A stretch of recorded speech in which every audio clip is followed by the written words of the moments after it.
सिफत खसामदे ਨੂਰ ਅਰਸੋ ਕੁਰਸੋ ਚਟਿਆ ਤੁਧ ਡਿਠੇ ਸੱਚੇ ਪਾਤਸ਼ਾਹ ਮਲ ਜਨਮ ਜਨਮ ਦੀ ਕਟਿਆ ਤੁਧ ਡਿਠੇ ਸੱਚੇ ਪਾਤਸ਼ਾਹ ਮਲ ਜਨਮ ਜਨਮ ਦੀ ਕਟਿਆ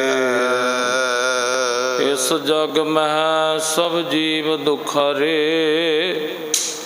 ਬਸ ਅਗਿਆਨ ਬੰਧ ਮੈਂ ਭਾਰੇ ਅਤ ਸੰਕਟ ਤੇ ਤਨ ਕੋ ਤਜੈ ਅਗ ਤੇ ਦੂਤ ਸਾਜ ਨਾ ਸਾਸ ਨਾ ਸਜੈ।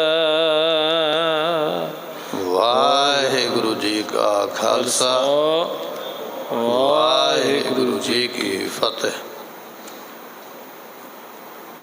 ਪਤਿਤ ਪਾਵਨ ਸਤਿਗੁਰੂ ਗਰੀਬ ਨਵਾਜ ਗੁਰੂ ਗ੍ਰੰਥ ਸਾਹਿਬ ਜੀਆਂ ਦੀ ਪਾਵਨ ਪਵਿੱਤਰ ਹਜ਼ੂਰੀ ਦਾ ਆਨੰਦ ਮਾਣ ਰਹੀ ਗੁਰੂ ਕੀ ਸੰਗਤ। ਵਾਹਿਗੁਰੂ ਸਤਿਗੁਰੂ ਮਹਾਰਾਜ ਸਾਹਿਬ ਜੀਆਂ ਨੇ ਸਤ ਸੰਗਤ ਦਾ ਸਮਾਂ ਸਾਨੂੰ ਬਖਸ਼ਿਆ ਹੈ। ਸਤਿਗੁਰੂ ਜੀ ਖਾਲਸੇ ਦੀ ਜੋ ਰਹਿਤ ਪਹਿਤ ਸਾਨੂੰ ਬਖਸ਼ਿਸ਼ ਹੋਈ ਹੈ, ਉਸ ਮਰਿਆਦਾ ਦੇ ਮੁਤਾਬਕ ਸਾਨੂੰ ਸ਼ੁਭ ਗੁਣਾਂ ਦੀ ਪ੍ਰਾਪਤੀ ਬਾਬਤ ਸਮਝਾਉਂਦੇ ਪਏ। ਅੱਜ ਆਪਾਂ ਬਚਨ ਸਰਵਨ ਇਹ ਕਰਾਂਗੇ ਕਿ ਸਾਨੂੰ ਦੁੱਖ ਕਿਉਂ ਮਿਲਦਾ ਹੈ, ਪਾਪ ਦੀ ਕੀ ਸਜ਼ਾ ਹੈ, ਪੁੰਨ ਦਾ ਕੀ ਫਲ ਹੈ। ਆਮ ਸੰਸਾਰੀ ਜੀਵ ਦੋ ਤਰ੍ਹਾਂ ਦਾ ਹੀ ਕਰਮ ਕਰਦੇ ਨੇ, ਇੱਕ ਪਾਪ ਕਰਦਾ ਹੈ, ਇੱਕ ਪੁੰਨ ਕਰਮ ਕਰਦਾ ਹੈ।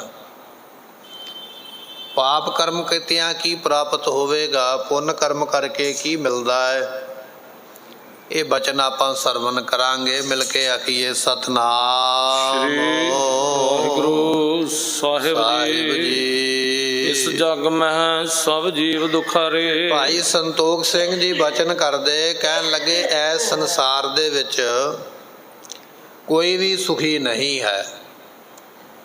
ਕੋਈ ਵਿਅਕਤੀ ਚੰਗੇ ਕੱਪੜੇ ਪਾ ਕੇ ਜਾਂ ਆਪਣੇ ਸਰੀਰ ਦੇ ਉੱਪਰ ਕੋਈ ਇਸ ਤਰ੍ਹਾਂ ਦੀਆਂ ਬਨਾਵਟ ਬਣਾ ਲਵੇ, ਵੇਖਣ ਨੂੰ ਲੱਗੇਗਾ ਵੀ ਇਹ ਬੜਾ ਸੁਖੀ ਹੈ, ਇਸਨੇ ਚੰਗੇ ਕੱਪੜੇ ਪਾਏ ਨੇ, ਪਰ ਕਹਿਣ ਲੱਗੇ ਵੀ ਸੰਸਾਰ ਵਿੱਚ ਸੁਖੀ ਕੋਈ ਨਹੀਂ ਹੈ।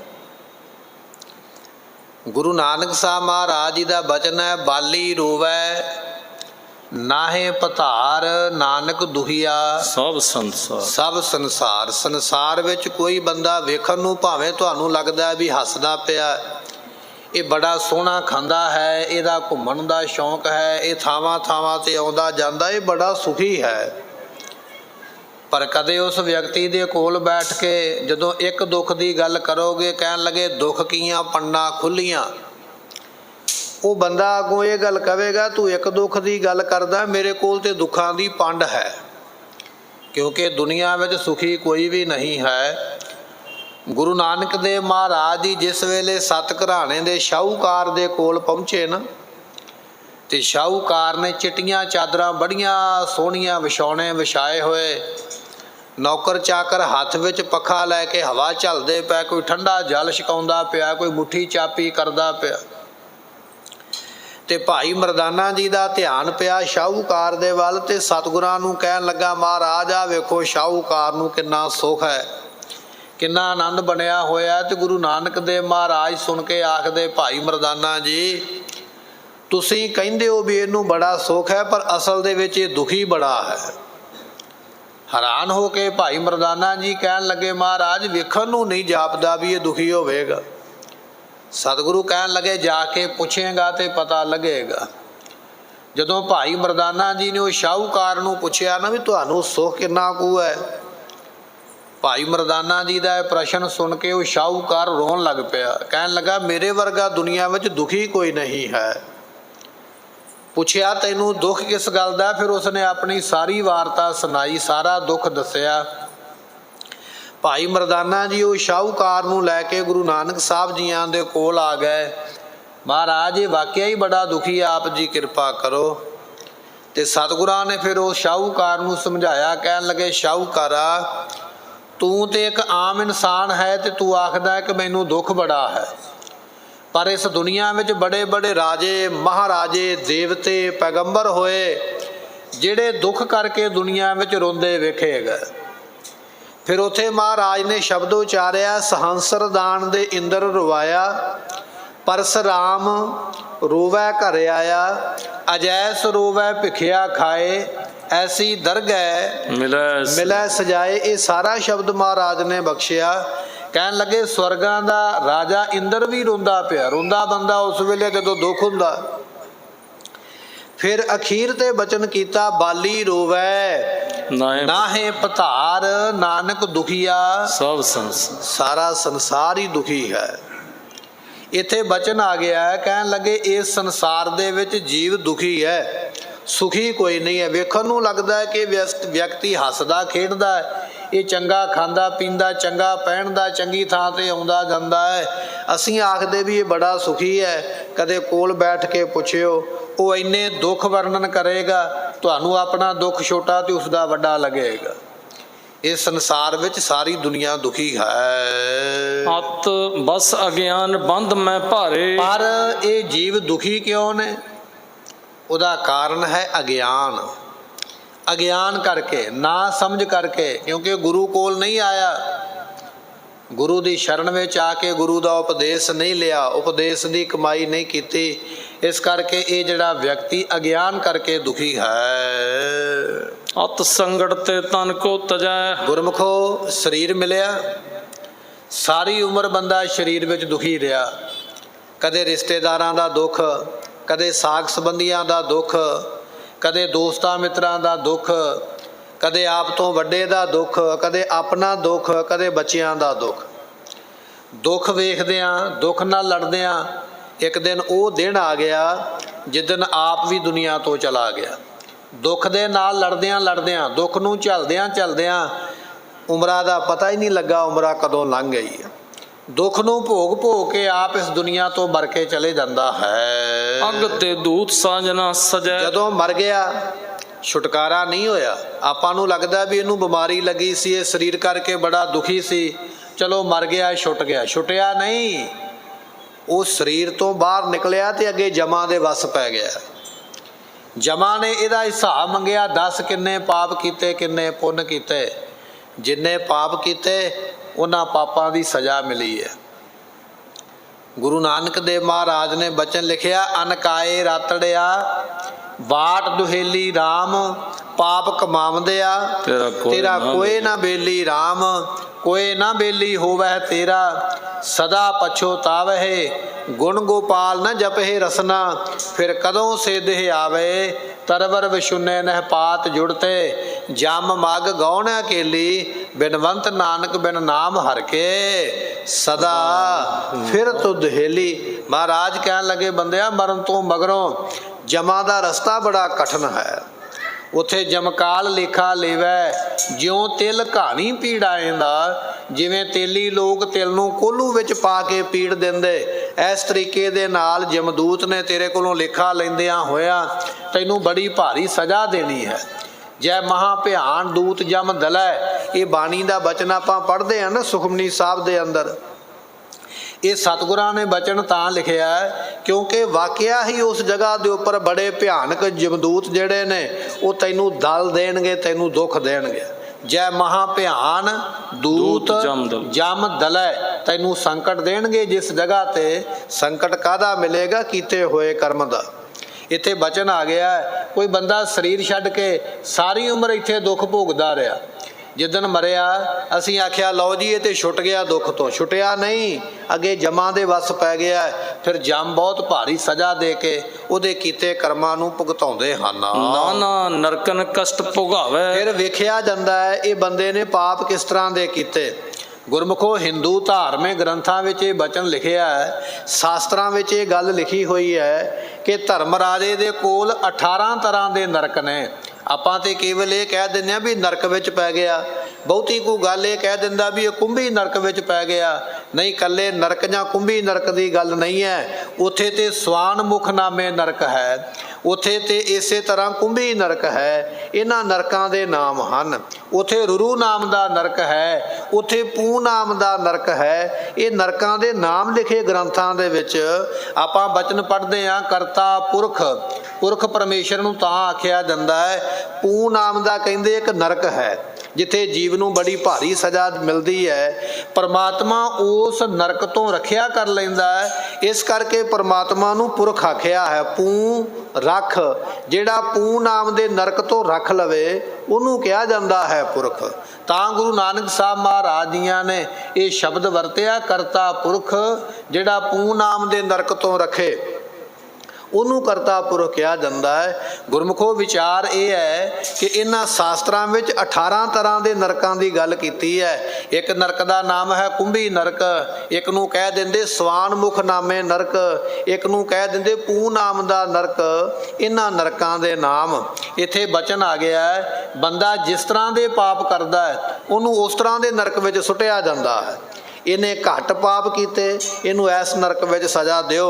ਇਹਨੇ ਜ਼ਿਆਦੇ ਪਾਪ ਕੀਤੇ, ਇਹਨੂੰ ਇਸ ਨਰਕ ਵਿੱਚ ਸੁੱਟ ਕੇ ਸਜ਼ਾ ਦਿਓ। ਜਿਵੇਂ ਆਪਾਂ ਇਸ ਸੰਸਾਰ ਦੀ ਗੱਲ ਕਰੀਏ, ਕਈਆਂ ਨੂੰ ਜੇਲ੍ਹ ਹੋ ਜਾਂਦੀ ਹੈ, ਕਈਆਂ ਨੂੰ ਕਾਲ ਕੋਠੜੀ ਮਿਲ ਜਾਂਦੀ ਹੈ। ਉਹਦੇ ਵਿੱਚ ਜ਼ਿਆਦਾ ਕਸ਼ਟ, ਤੂੰ ਮੱਥੇ ਕਿਸੇ ਦੇ ਲੱਗ ਨਹੀਂ ਸਕਦਾ, ਤੂੰ ਚੰਗੀ ਤਰ੍ਹਾਂ ਖੜ ਨਹੀਂ ਸਕਦਾ, ਬੈਠ ਨਹੀਂ ਸਕਦਾ, ਉਹਨੂੰ ਸਜ਼ਾ ਮਿਲੀ ਹੈ।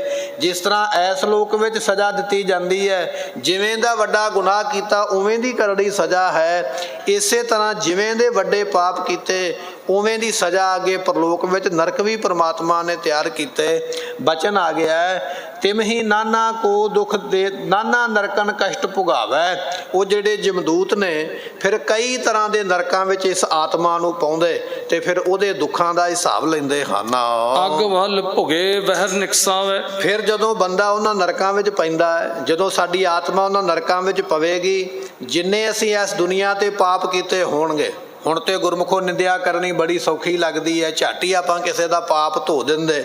ਹੁਣ ਤੇ ਚੋਲੀ ਕਰਨੀ ਬੜੀ ਸੌਖੀ ਲੱਗਦੀ ਹੈ। ਨਾਰਦ ਮੁਨੀ ਵਾਲਾ ਕੰਮ ਵੀ ਇਧਰੋਂ ਗੱਲ ਚੁੱਕੀ ਤੇ ਉਧਰ ਸੱਟੀ, ਉਧਰੋਂ ਚੁੱਕੀ ਤੇ ਇੱਧਰ ਸੱਟੀ। ਚੁਗਲੀ ਕਰਨੀ ਬੜੀ ਸੌਖੀ ਲੱਗਦੀ ਹੈ, ਕਿਸੇ ਨੂੰ ਦੁੱਖ ਦੇਣਾ ਬੜਾ ਸੌਖਾ ਲੱਗਦਾ ਹੈ। ਪਰ ਬਚਨ ਇਹ ਹੈ, ਮਹਾਰਾਜ ਕਹਿਣ ਲੱਗੇ ਫਿਰ ਉਹਨਾਂ ਪਾਪਾਂ ਦਾ ਫਲ ਵੀ ਭੋਗਣਾ ਪਵੇਗਾ।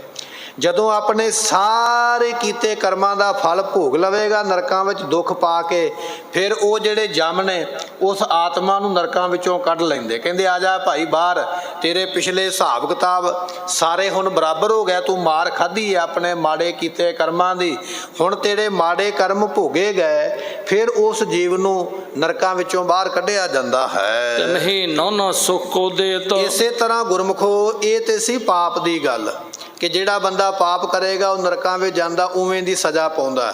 ਹੁਣ ਦੂਜੇ ਪਾਸੇ ਗੁਰਮੁਖੋ ਗੱਲ ਹੈ ਪੁੰਨਾਂ ਦੀ। ਪਾਪ ਕੀਤਾ, ਸਜ਼ਾ ਮਿਲੀ ਹੈ। ਜੇ ਬੰਦਾ ਹੁਣ ਪੁੰਨ ਕਰੇਗਾ ਤੇ ਪੁੰਨਾਂ ਦਾ ਵੀ ਫਲ ਇਸੇ ਤਰ੍ਹਾਂ ਹੀ ਮਿਲੇਗਾ। ਜਿਸ ਤਰ੍ਹਾਂ ਦਾ ਕੋਈ ਪੁੰਨ ਕਰਦਾ ਹੈ ਉਸ ਤਰ੍ਹਾਂ ਦਾ ਫਲ ਮਿਲਦਾ ਹੈ। ਕਰਤ ਪੁੰਨ ਜੋ ਰਹਿ ਸੁਚੇਤ। ਜਿਹੜਾ ਕੁਝ ਬੰਦੇ ਉਹ ਹੁੰਦੇ ਕਹਿੰਦੇ ਜ਼ਿੰਦਗੀ ਵਿੱਚ ਅਸੀਂ ਪਾਪ ਨਹੀਂ ਕਰਨਾ, ਬੜੇ ਸਾਵਧਾਨ ਰਹਿੰਦੇ ਵੀ ਮੇਰੇ ਤੋਂ ਕਿਤੇ ਗਲਤੀ ਵਿੱਚ ਵੀ ਪਾਪ ਨਾ ਹੋ ਜਾਵੇ। ਮੈਂ ਕੀ ਕਰਾਂ, ਮੈਂ ਪੁੰਨ ਕਰਾਂ ਜਿੰਨਾ ਕਰ ਸਕਦਾ। ਮੈਂ ਕੱਪੜੇ ਦਾ ਦਾਨ ਕਰਦਿਆਂ, ਮੈਂ ਅੰਨ ਦਾ ਦਾਨ ਕਰਦਿਆਂ, ਮੈਂ ਇਸੇ ਤਰ੍ਹਾਂ ਜਾਇਦਾਦ ਦਾ ਦਾਨ ਕਰਦਿਆਂ, ਗੱਜ ਦਾਨ, ਅਸਦਾਨ, ਅਸਦਾਨ ਗੱਜ ਦਾਨ, ਸਹਿਜਾ ਨਾਰੀ ਭੂਮ ਦਾਨ, ਐਸੋ ਦਾਨ ਨਿਤ ਨਿਤ ਹੈ ਕੀਜੈ। ਗੁਰਬਾਣੀ ਦਾ ਬਚਨ ਹੈ, ਦੁਨੀਆ ਵਿੱਚ ਲੋਕਾਂ ਨੇ ਘੋੜੇ ਵੀ ਦਾਨ ਕੀਤੇ, ਦੁਨੀਆ ਵਿੱਚ ਲੋਕਾਂ ਨੇ ਹਾਥੀ ਵੀ ਦਾਨ ਕੀਤੇ। ਅਸਦਾਨ, ਗੱਜ ਦਾਨ, ਗੱਜ ਨਾਮ ਹਾਥੀ ਦਾ ਹੈ। ਸੇਜਾ ਨਾਰੀ ਭੂਮ ਦਾਨ, ਆਪਣੀ ਸੇਜਾ, ਜੇ ਸੇਜਾ ਤੇ ਸੌਂਦਾ ਹੈ ਨਾ, ਆਪਣੀ ਸੇਜ ਹੀ ਦਾਨ ਕਰ ਦੇਣੀ ਵੀ ਆਹ ਭਾਈ ਲੈ ਜਾਓ, ਸੇਜ ਦਾਨ ਕਰਨੀ। ਇੱਥੋਂ ਤੱਕ ਆਪਣੀ ਇਸਤਰੀ ਦਾ ਦਾਨ ਕਰ ਦੇਣਾ। ਗੁਰਮੁਖੋ ਧਾਰਮਿਕ ਗ੍ਰੰਥਾਂ ਵਿੱਚ ਲਿਖਿਆ ਹੈ, ਆਪਣੀ ਇਸਤਰੀ ਦਾ ਸ਼ਿੰਗਾਰ ਕਰਵਾ ਕੇ ਫਿਰ ਕਿਸੇ ਸਿਆਣੇ ਬੰਦੇ ਕੋਲੋਂ ਜਾਂ ਧਾਰਮਿਕ ਬੰਦੇ ਕੋਲੋਂ ਆਪਣੀ ਇਸਤਰੀ ਦਾ ਮੁੱਲ ਪਵਾ ਲੈਣਾ। ਜਿੰਨਾ ਉਹਨੇ ਮੁੱਲ ਕਹਿ ਦਿੱਤਾ ਨਾ ਵੀ ਇਹਦਾ ਮੁੱਲ ਲੱਖ ਰੁਪਈਆ ਜਾਂ 50,000 ਹੈ, ਜਿੰਨਾ ਮੁੱਲ ਉਸ ਧਾਰਮਿਕ ਬੰਦੇ ਨੇ ਕਹਿ ਦਿੱਤਾ ਉਨੀ ਮਾਇਆ ਦਾਨ ਕਰ ਦੇਣੀ ਤੇ ਆਖਣਾ ਵੀ ਮੈਂ ਇਸਤਰੀ ਦਾਨ ਕੀਤੀ। ਇਹਨੂੰ ਕਹਿੰਦੇ ਸਨ ਇਸਤਰੀ ਦਾਨ ਕਰਨੀ। ਇਸਤਰੀ ਦਾਨ ਕਰਨ ਤੋਂ ਭਾਵ ਇਹ ਨਹੀਂ ਵੀ ਆਪਣੀ ਜਨਾਨੀ ਕਿਸੇ ਨੂੰ ਦੇ ਦੇਣੀ ਹੈ। ਉਹਦਾ ਭਾਵ ਇਹ ਉਹਦਾ ਮੁੱਲ ਪਵਾ ਕੇ ਉਹ ਜਿੰਨਾ ਮੁੱਲ ਪਾਇਆ ਗਿਆ ਉਨੇ ਧਨ ਦਾਨ ਕਰ ਦੇਣਾ। ਉਹਨੂੰ ਕਹਿੰਦੇ ਇਸਤਰੀ ਦਾਨ। ਮਹਾਰਾਜ ਕਹਿਣ ਲੱਗੇ ਅਸ ਦਾਨ, ਗੱਜ ਦਾਨ, ਸਹਿਜਾ, ਨਾਰੀ, ਅੱਗੇ ਬਚਨ ਆ ਗਿਆ ਭੂਮ ਦਾਨ। ਕੁਝ ਐਸੇ ਲੋਕ ਹੋਏ ਜਿਨ੍ਹਾਂ ਨੇ ਧਰਤੀ ਵੀ ਦਾਨ ਕਰ ਛੱਡੀ ਹੈ ਕਿ ਮੇਰੇ ਕੋਲੋਂ ਇੰਨੀ ਧਰਤੀ ਲੈ ਲਓ। ਬਲ ਰਾਜਾ ਵੀ ਤੇ ਹੋਇਆ ਨਾ, ਆਪਾਂ ਸਾਖੀ ਪੜ੍ਹਦੇ ਹਾਂ, ਬਲ ਰਾਜੇ ਨੇ ਪੂਰਾ ਆਪਣਾ ਰਾਜ ਹੀ ਦਾਨ ਕਰ ਦਿੱਤਾ। ਇਹਨੂੰ ਕਹਿੰਦੇ ਪੁੰਨ ਕਰਮ ਕਰਨਾ। ਕੁਝ ਲੋਕ ਇਹੋ ਜਿਹੇ ਪੁੰਨੀ ਵੀ ਹਨ ਸੰਸਾਰ ਵਿੱਚ ਜਿਹੜੇ ਹਾਥੀ ਘੋੜੇ ਦਾਨ ਕਰਦੇ, ਜ਼ਮੀਨ ਜਾਇਦਾਦ, ਹੀਰੇ ਮੋਤੀ, ਸੋਨਾ ਚਾਂਦੀ, ਲੀੜਾ ਕੱਪੜਾ ਦਾਨ ਕਰਦੇ। ਇਸ ਤਰ੍ਹਾਂ ਦੇ ਵੀ ਦਾਨੀ ਕੁਝ ਦੁਨੀਆ ਵਿੱਚ ਹਨ। ਪਾਪੀ ਪੁੰਨੀ ਦੁੱਖ ਸੁਖ ਪਾਏ। ਤੇ ਗੁਰਮੁਖੋ ਜਿਹੜਾ ਬੰਦਾ ਦਾਨ ਕਰਦਾ ਉਹਨੂੰ ਦਾਨ ਦਾ ਸੁੱਖ ਵੀ ਸਵਰਗ ਮਿਲ ਜਾਂਦੇ। ਜਿਹੋ ਜਿਹਾ ਦਾਨ ਕੀਤਾ ਹੈ ਉਹੋ ਜਿਹਾ ਉਸ ਨੂੰ ਸੁੱਖ ਮਿਲੇਗਾ।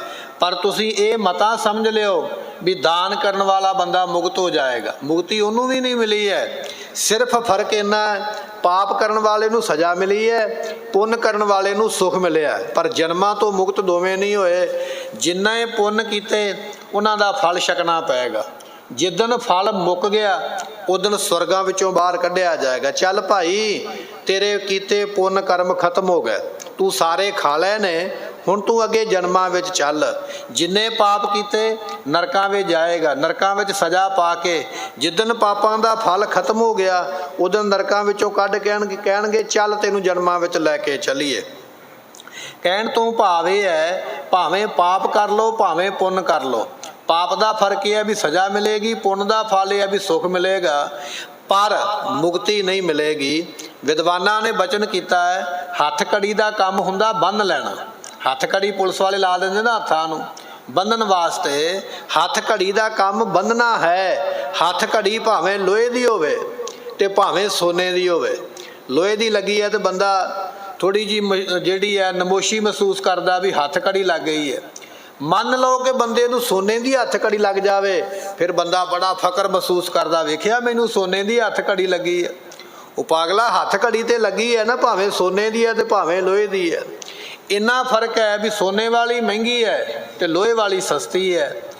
ਇਸੇ ਤਰ੍ਹਾਂ ਜੇ ਪਾਪ ਕੀਤਾ ਤੇ ਇਹ ਵੀ ਹੱਥ ਘੜੀ ਹੈ, ਜੇ ਪੁੰਨ ਕੀਤਾ ਹੈ ਇਹ ਵੀ ਹੱਥ ਘੜੀ ਹੈ। ਫਰਕ ਸਿਰਫ ਇੰਨਾ ਵੀ ਉਹਦੀ ਸਜ਼ਾ ਦੁੱਖ ਹੈ ਤੇ ਉਹਦੀ ਸਜ਼ਾ ਸੁੱਖ ਹੈ। ਜਦੋਂ ਆਪਣੇ ਕੀਤੇ ਕਰਮ ਭੋਗ ਲੈਂਦਾ ਫਿਰ ਉਸ ਵੇਲੇ ਇਸ ਨੂੰ ਕੱਢਿਆ ਜਾਂਦਾ ਵਿੱਚੋਂ ਬਾਹਰ। ਚੱਲ ਪਈ ਆ ਜਾ, ਸਵਰਗਾਂ ਚੋਂ ਬਾਹਰ ਆ ਗਿਆ, ਤੇਰੇ ਪੁੰਨ ਖਤਮ ਹੋ ਗਏ।